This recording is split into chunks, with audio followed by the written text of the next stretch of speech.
Good morning, everyone. So, till now, we have completely understood that after the year 1990, that is in July 1991, we adopted new economic policy in the form of liberalization, privatization, and globalization. Moreover, in 2016, policy of demonetization also came into effect. Now, since we are discussing about the business environment, all these policy changes by the government, they brought some impact on business and industry also. In this video, in this lecture, in this module, we learn about what was the impact of these liberalization, privatization and globalization on business and industry. Government policy of LPG had made a significant impact on the enterprises in business and industry, which we learn one by one in this video. So let's start with the first impact, that is how the competition increased. Increased competition due to change in rules in the industrial licensing and entry of foreign firms in the Indian economy. See, liberalization made the rules easier. Privatization permitted the private sector to enter into those areas where they were not permitted.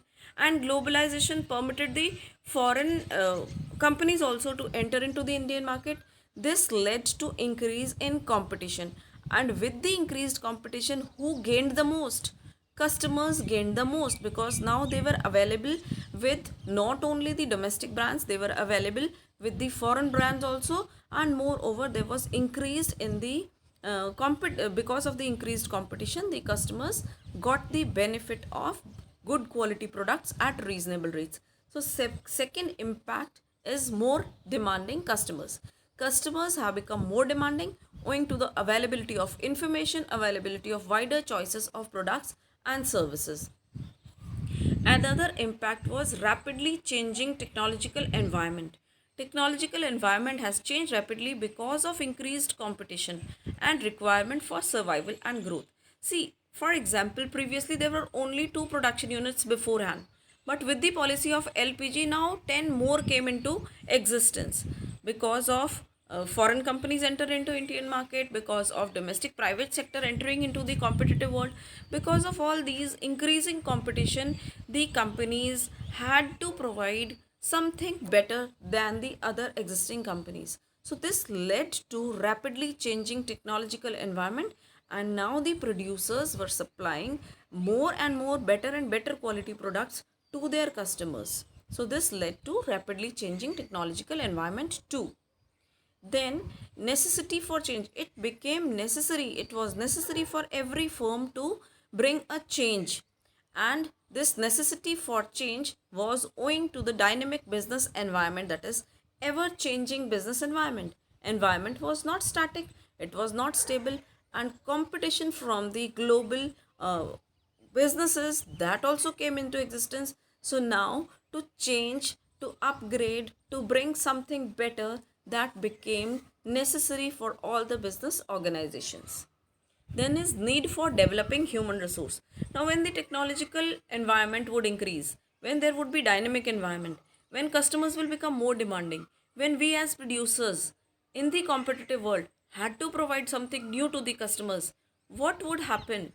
Our human resources, our workers, our employees, they had to be improved, they had to be developed. So there was a need of developing human resources also, whether they were managers, whether they were workers or chairpersons or CEOs, whosoever, every human resource had to be developed. Inadequacy of trained personnel, inadequacy of skilled personnel, and requirement of people with higher competence has resulted in the need of developing the human resource. Due to all these things, market orientation took place. Businesses need to be market oriented, as they have to study and analyze the market first and produce the goods accordingly. Previously, what we were doing, we as producers were previously producing whatever we like to produce, because every production was easily sold in the market. But now customers were more demanding. If we are not providing them something better than the others, they would switch over to the other brand.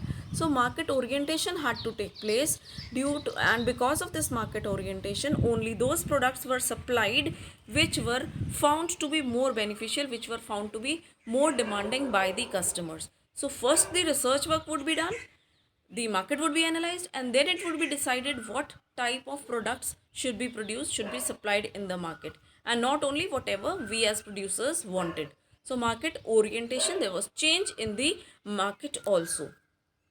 And last but not the least, loss of budgetary support to the public sector.